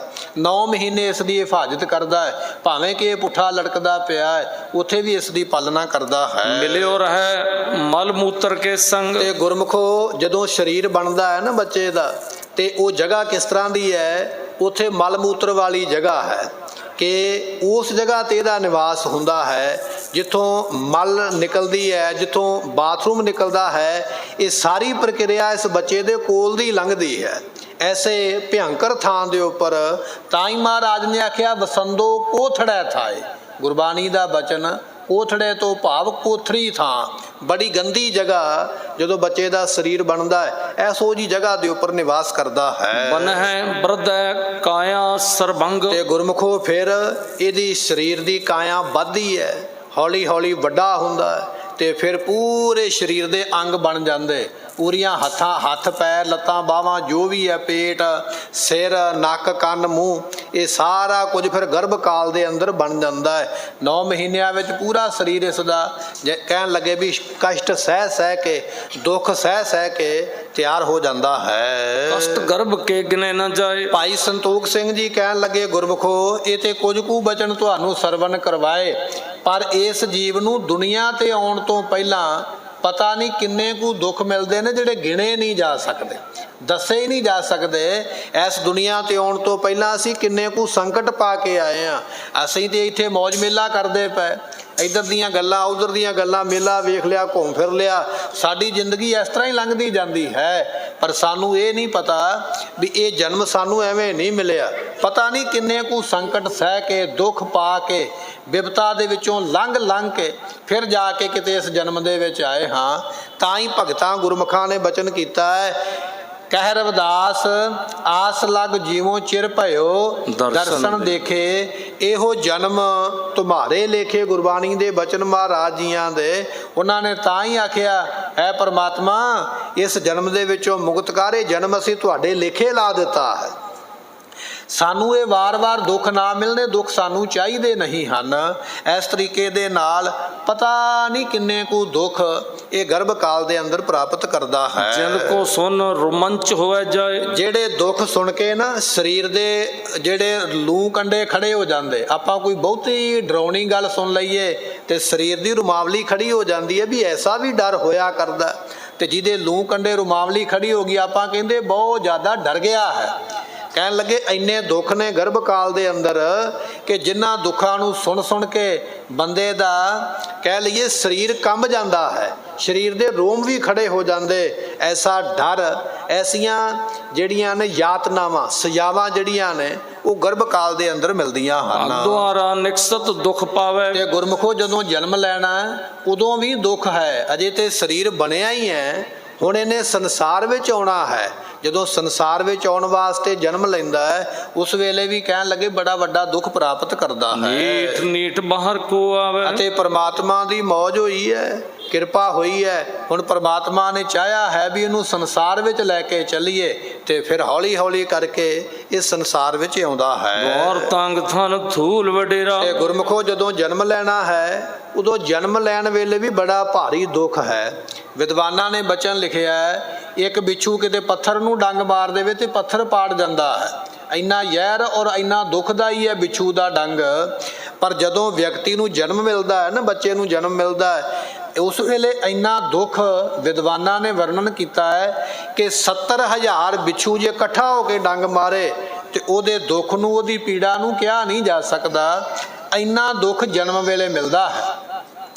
ਜਨਮ ਵੇਲੇ ਬੱਚਾ ਰੋਂਦਾ ਹੈ ਨਾ, ਸਾਨੂੰ ਤੇ ਲੱਗਦਾ ਵੀ ਇਹ ਚਲੋ ਬੱਚੇ ਦੀ ਕਿਰਿਆ ਹੀ ਹੈ ਰੋਣਾ, ਨਹੀਂ, ਉਹਦੀ ਕਿਰਿਆ ਰੋਣਾ ਨਹੀਂ ਹੈ। ਉਹਨੂੰ ਦਰਦ ਇੰਨਾ ਹੋਇਆ ਵੀ ਉਹ ਸਹਾਰ ਨਹੀਂ ਸਕਿਆ ਹੈ, ਉਹ ਦਰਦ ਨੂੰ ਝੱਲ ਨਹੀਂ ਸਕਿਆ ਹੈ, ਤੇ ਦਰਦ ਦੇ ਕਾਰਨ ਉਹ ਰੋਇਆ ਹੈ। ਛੋਟਾ ਜਿਹਾ ਬੱਚਾ ਝਾਟੀ ਤਰਪਕ ਜਾਂਦਾ ਹੈ ਨਾ, ਛੇਤੀ ਡਰ ਕੇ ਰੋਣ ਲੱਗ ਪੈਂਦਾ। ਸੁੱਤਾ ਹੋਇਆ ਤਰਪਕ ਜਾਂਦਾ ਹੈ, ਸੁੱਤਾ ਹੋਇਆ ਡਰ ਕੇ ਰੋਣ ਲੱਗ ਪੈਂਦਾ। ਉਹਦਾ ਕਾਰਨ ਇਹ ਹੈ ਉਹਨੂੰ ਗਰਭ ਦੇ ਵਿੱਚ ਦੁੱਖ ਇੰਨੇ ਮਿਲੇ ਨੇ, ਉਹ ਦੁੱਖ ਸਹਾਰ ਕੇ ਇੰਨਾ ਡਰ ਚੁੱਕਿਆ ਹੈ ਵੀ ਹੁਣ ਨਿੱਕੇ ਜਿਹੇ ਡਰ ਨੂੰ ਵੀ ਉਹ ਜਿਹੜਾ ਹੈ ਉਹ ਤਰਪਕ ਪੈਂਦਾ ਉਸੇ ਵੇਲੇ ਕਿ ਹੋਰ ਮੇਰੇ ਤੇ ਕੋਈ ਸੰਕਟ ਆਉਣ ਲੱਗਾ ਹੈ। ਤਾਂ ਉਹ ਸੁੱਤਾ ਹੋਇਆ ਵੀ ਡਰ ਕੇ ਰੋਣ ਲੱਗ ਪੈਂਦਾ ਹੈ, ਸੁੱਤਾ ਹੋਇਆ ਵੀ ਉੱਠ ਕੇ ਬੈਠ ਜਾਂਦਾ। ਨਿੱਕਾ ਜਿਹਾ ਬਾਲ ਉਹ ਐਸੀ ਹਰਕਤਾਂ ਕਰਦਾ ਪਿਆ, ਉਹਨੂੰ ਸੰਕਟ ਹੀ ਪਹਿਲਾਂ ਇੰਨੇ ਦਿੱਤੇ ਜਾ ਚੁੱਕੇ ਕਿ ਉਹਦੇ ਦਿਮਾਗ ਦੇ ਵਿੱਚ ਅਜੇ ਵੀ ਉਹ ਸੰਕਟ ਜਿਹੜੇ ਭੁੱਲੇ ਨਹੀਂ, ਉਹਨੂੰ ਅਜੇ ਵੀ ਉਸੇ ਤਰ੍ਹਾਂ ਉਸੇ ਅਵਸਥਾ ਵਿੱਚ ਹੀ ਬੈਠਾ ਹੈ ਕਿ ਉਹੀ ਦੁੱਖ ਫਿਰ ਆਉਣ ਲੱਗਾ ਹੈ। ਕਹਿਣ ਲੱਗੇ ਗੁਰਮੁਖੋ ਬਚਨ ਇਹ ਹੈ ਵੀ ਇਸ ਦਾ ਜਨਮ ਹੋਣ ਵੇਲੇ ਫਿਰ ਇੰਨਾ ਭਾਰੀ ਦੁੱਖ ਲੈਂਦਾ ਹੈ ਜਨਮ ਵੇਲੇ ਵੀ, ਤੇ ਰੋਂਦਾ ਹੋਇਆ ਦੁਨੀਆ ਤੇ ਆਉਂਦਾ ਹੈ। ਜੰਤੀ ਸਮਖੈਂਚੈ ਤਿਸ ਬੇਰਾ। ਕਹਿਣ ਲੱਗੇ ਇੱਕ ਉਦਾਹਰਨ ਦਿੱਤੀ ਹੈ, ਵਿਦਵਾਨਾਂ ਨੇ ਉਦਾਹਰਨਾਂ ਦਿੱਤੀਆਂ ਸਮਝਾਉਣ ਵਾਸਤੇ, ਅਸੀਂ ਕੇਵਲ ਸਮਝਣਾ ਹੈ ਬਚਨ। ਕਹਿਣ ਲੱਗੇ ਜਦੋਂ ਸੁਨਿਆਰਾ ਗਹਿਣਾ ਬਣਾਉਂਦਾ ਹੈ ਨਾ, ਤੇ ਉਸ ਵੇਲੇ ਸੋਨੇ ਦੀ ਤਾਰ ਨੂੰ ਫਿਰ ਖਿੱਚਦਾ ਹੈ, ਖਿੱਚ ਕੇ ਸੋਨੇ ਨੂੰ ਲੰਮਾ ਕਰ ਦਿੰਦਾ ਹੈ, ਤੇ ਫਿਰ ਉਹ ਜੰਤੀ ਦੇ ਦੁਆਰਾ ਉਸ ਸੋਨੇ ਦੀ ਤਾਰ ਨੂੰ ਲੰਮਾ ਕਰਕੇ ਤੇ ਗਹਿਣਾ ਬਣਾਉਂਦਾ ਖਿੱਚ ਕੇ। ਇਸ ਤਰੀਕੇ ਦੇ ਨਾਲ ਜਿਵੇਂ ਸੁਨਿਆਰੇ ਨੇ ਗਹਿਣਾ ਬਣਾਉਣ ਵੇਲੇ ਸੋਨੇ ਨੂੰ ਖਿੱਚ ਕੇ ਲੰਮਾ ਕੀਤਾ, ਉਹਦੀ ਤਾਰ ਨੂੰ, ਬੰਦਿਆ ਬਿਲਕੁਲ ਐਸੇ ਤਰ੍ਹਾਂ ਹੀ ਤੇਰਾ ਜਨਮ ਇਸ ਦੁਨੀਆ ਤੇ ਹੋਇਆ, ਤੈਨੂੰ ਖਿੱਚ ਕੇ ਇਸ ਦੁਨੀਆ ਵਿੱਚ ਲਿਆਂਦਾ ਗਿਆ ਹੈ, ਤੈਨੂੰ ਵੀ ਉਸੇ ਤਰ੍ਹਾਂ ਦਾ ਸੰਕਟ ਦੇ ਕੇ ਇਸ ਦੁਨੀਆ ਵਿੱਚ ਲੈ ਕੇ ਆਂਦਾ ਗਿਆ ਹੈ। ਆਪ ਦੁਖੀ ਜਨਨੀ ਦੁਖ ਦੇ ਤੋ। ਆਪ ਵੀ ਦੁਖੀ ਹੋਇਆ, ਜਨਮ ਵੇਲੇ ਆਪ ਵੀ ਦੁੱਖ ਪਾਇਆ ਕਿਉਂਕਿ ਖਿੱਚਿਆ ਹੈ, ਅਤੇ ਦੁੱਖ ਪਾ ਕੇ ਦੁਨੀਆ ਵਿੱਚ ਆਇਆ। ਕੱਲਾ ਆਪ ਦੁਖੀ ਨਹੀਂ ਹੋਇਆ, ਜਨਮ ਦੇਣ ਵਾਲੀ ਮਾਂ ਨੂੰ ਵੀ ਦੁੱਖ ਦਿੱਤਾ ਹੈ। ਇਸ ਤਰ੍ਹਾਂ ਦੇ ਦੁੱਖ ਆਪ ਲੈ ਕੇ ਤੇ ਜਨਮ ਦੇਣ ਵਾਲੀ ਮਾਂ ਨੂੰ ਦੁੱਖ ਦੇ ਕੇ ਫਿਰ ਇਹ ਜਿਹੜਾ ਜੀਵ ਹੈ ਸੰਸਾਰ ਵਿੱਚ ਆਉਂਦਾ ਹੈ। ਐਸੀ ਇਸ ਦੀ ਕਹਾਣੀ ਹੈ। ਨਿਕਸਤ ਗਿਰਤਾ ਹੋਤ ਅਚੇਤ। ਤੇ ਗੁਰਮੁਖੋ ਜਦੋਂ ਫਿਰ ਦੁਨੀਆ ਤੇ ਆ ਜਾਂਦਾ, ਉਹ ਦੁੱਖ ਦੇ ਨਾਲ ਆਪਣੇ ਆਪ ਨੂੰ ਸਾਂਭ ਨਹੀਂ ਸਕਿਆ। ਫਿਰ ਇੱਥੇ ਆ ਕੇ ਕਈ ਵਾਰੀ ਬੱਚਾ ਬੇਹੋਸ਼ ਹੋ ਜਾਂਦਾ ਹੈ, ਉਹਨੂੰ ਆਪਣੀ ਸੁਰਤ ਬਿਰਤ ਨਹੀਂ ਰਹਿੰਦੀ ਹੈ, ਉਹ ਲਮਕੀ ਜਾਂਦਾ, ਹੱਥਾਂ ਦੇ ਵਿੱਚ ਇੱਧਰ ਉੱਧਰ ਡਿੱਗਦਾ ਫਿਰਦਾ ਹੈ। ਉਹਦਾ ਕਾਰਨ ਇਹ ਹੈ, ਉਹ ਦੁੱਖ ਪਾ ਕੇ ਦੁੱਖ ਸਹਾਰ ਹੀ ਨਹੀਂ ਸਕਿਆ। ਇੱਕ ਵਾਰੀ ਅਚਨਚੇਤ ਹੀ ਹੋ ਗਿਆ, ਬਿਲਕੁਲ ਉਹਨੂੰ ਭੁੱਲ ਹੀ ਗਿਆ, ਬਿਲਕੁਲ ਬੇਹੋਸ਼ੀ ਦੀ ਹਾਲਤ ਵਿੱਚ ਚਲਾ ਗਿਆ। ਇਸ ਤਰ੍ਹਾਂ ਦੀ ਹਾਲਤ ਇਸ ਦੀ ਹੋਈ ਹੈ। ਜਥਾ ਬਿਰਣ ਤੇ ਪਰਹਿ ਸੁਕੀਰਾ। ਕਹਿਣ ਲੱਗੇ ਜਿਵੇਂ ਪੱਕਾ ਹੋਇਆ ਜ਼ਖਮ ਹੋਵੇ ਤੇ ਜ਼ਖਮ ਦੇ ਵਿੱਚੋਂ ਕੀੜਾ ਬਾਹਰ ਡਿੱਗ ਪੈਂਦਾ ਹੈ, ਇਸ ਤਰੀਕੇ ਦੀ ਹਾਲਤ ਹੋਈ ਹੈ। ਤੇ ਬਾਹਰ ਭਾ ਬਹੁਤ ਦੁੱਖ ਪੀਰਾ। ਤੇ ਇਸ ਤਰੀਕੇ ਦੇ ਨਾਲ ਇਹ ਬੰਦਾ ਵੀ ਜ਼ਖਮ ਦੇ ਵਿੱਚੋਂ, ਸਰੀਰ ਦੇ ਵਿੱਚੋਂ ਜਿਵੇਂ ਕੀੜਾ ਬਾਹਰ ਡਿੱਗਦਾ ਹੈ, ਉਸ ਤਰੀਕੇ ਦੇ ਨਾਲ ਦੁੱਖ ਪਾ ਕੇ ਕੀੜੇ ਦੇ ਵਾਂਗ ਇਸ ਸੰਸਾਰ ਵਿੱਚ ਆ ਕੇ ਡਿੱਗਿਆ ਹੈ, ਜਨਮ ਲੈ ਕੇ ਦੁਨੀਆ ਤੇ ਆਇਆ ਹੈ। ਕਿਤਕ ਸਮੇਂ ਮੈਂ ਚੇਤਨ ਹੋਏ। ਥੋੜੇ ਸਮੇਂ ਬਾਅਦ ਜਦੋਂ ਦੁੱਖ ਭੁੱਲਦਾ ਹੈ, ਫਿਰ ਬੱਚਾ ਸਰੀਰ ਦੀ ਸ਼ੁੱਧ ਪਾਉਂਦਾ ਹੈ, ਸਰੀਰ ਦੀ ਖਬਰ ਪਾਉਂਦਾ ਹੈ, ਫਿਰ ਆਪਣੇ ਹੱਥ ਪੈਰ ਹਿਲਾਉਣ ਲੱਗ ਪੈਂਦਾ ਹੈ, ਫਿਰ ਰੋਣ ਦੀ ਕਿਰਿਆ ਕਰਦਾ ਹੈ, ਜਾਂ ਫਿਰ ਵੇਖਣ ਦੀ ਕਿਰਿਆ ਕਰਦਾ, ਅੱਖਾਂ ਕਦੇ ਖੋਲ੍ਹਦਾ ਕਦੇ ਬੰਦ ਕਰਦਾ ਹੈ। ਜਦੋਂ ਦੁੱਖਾਂ ਤੋਂ ਥੋੜਾ ਜਿਹਾ ਛੁਟਕਾਰਾ ਮਿਲਿਆ ਨਾ, ਫਿਰ ਜਾ ਕੇ ਸਰੀਰ ਨੂੰ ਹੋਸ਼ ਆਈ ਹੈ, ਫਿਰ ਦੁਨੀਆ ਵਿੱਚ ਆ ਕੇ ਮਹਿਸੂਸ ਕਰਦਾ ਕਿ ਮੈਂ ਦੁੱਖ ਤੋਂ ਬਾਹਰ ਆਇਆ ਹਾਂ। ਸੁੱਧ ਕੋ ਪਾਏ ਉਠਤ ਹੈ ਰੋਏ। ਤੇ ਗੁਰਮੁਖੋ ਹੁਣ ਸੁੱਧ ਹੋ ਗਈ ਹੈ, ਹੁਣ ਸਰੀਰ ਦੀ ਖਬਰ ਆ ਗਈ ਹੈ, ਹੁਣ ਰੋਣ ਲੱਗ ਪਿਆ ਹੈ, ਕਿਉਂਕਿ ਜਨਮ ਮਿਲਿਆ। ਜਨਮ ਤੋਂ ਪਹਿਲਾਂ ਇਹ ਸਾਰੇ ਦੁੱਖ ਇੱਥੇ ਵਰਣਨ ਕੀਤੇ ਨੇ। ਪਹਿਲੇ ਪਿਆਰ ਲੱਗਾ ਥਣ ਦੁੱਧ, ਦੂਜੇ ਮਾਏ ਬਾਪ ਕੀ ਸੁੱਧ, ਤੀਜੇ ਭਈਆ ਭਾਬੀ ਬੇਬ, ਚੌਥੇ ਪਿਆਰੂ ਪੰਨੀ ਖੇਡ, ਪੰਜਵੇਂ ਖਾਣ ਪੀਣ ਕੀ ਧਾਤ, ਛੇਵੇਂ ਕਾਮ ਨ ਪੁੱਛਿਆ ਜਾਤ, ਸਤਵੇਂ ਸੰਜ ਕੀਆ ਘਰ ਵਾਸ, ਅੱਠਵੇਂ ਕ੍ਰੋਧ ਹੁਆ ਤਨ ਨਾਸ, ਨੌਵੇਂ ਧੌਲੇ ਉੱਬੇ ਸਾਹ, ਦਸਵੇਂ ਦੱਦਾ ਹੁਆ ਸੁਆਹ, ਗਏ ਸੇ ਗੀਤ ਪੁਕਾਰੀ ਧਾ, ਉੱਡਿਆ ਹੰਸ ਦਸਾਏ ਰਾਹ। ਫਿਰ ਜਦੋਂ ਮਰੇਗਾ ਨਾ ਤੇ ਫਿਰ ਆਤਮਾ ਨਿਕਲੇਗੀ, ਪੁੱਛੇਗੀ ਰਾਹ ਵੀ ਕਿੱਧਰ ਨੂੰ ਜਾਣਾ ਹੈ, ਆਇਆ ਗਿਆ ਮੋਇਆ ਨਾਓ, ਪਿੱਛੇ ਪੱਤਲ ਸਦਿਓ ਕਾਲ, ਬਾਜ ਗੁਰੂ ਡੁੱਬਾ ਸੰਸਾਰ ਬਾਣੀ ਦਾ ਬਚਨ ਹੈ। ਇਹ ਤੇ ਅਜੇ ਬੱਚੇ ਦਾ ਜਨਮ ਕਿਸ ਤਰ੍ਹਾਂ ਹੁੰਦਾ ਹੈ, ਅਸੀਂ ਦੁਨੀਆ ਤੇ ਕਿਵੇਂ ਆਏ ਆ, ਸਾਨੂੰ ਇਹ ਸਰੀਰ ਮਿਲਿਆ ਕਿਵੇਂ ਹੈ, ਕਿੱਥੋਂ ਅਸੀਂ ਚੱਲੇ ਆ, ਕਿਹੜੀ ਕਿਹੜੀ ਪ੍ਰਕਿਰਿਆ ਦੇ ਵਿੱਚੋਂ ਘੁੰਮ ਕੇ ਅਸੀਂ ਬੱਚੇ ਦੇ ਰੂਪ ਦੇ ਵਿੱਚ ਇੱਥੇ ਆਏ ਆ।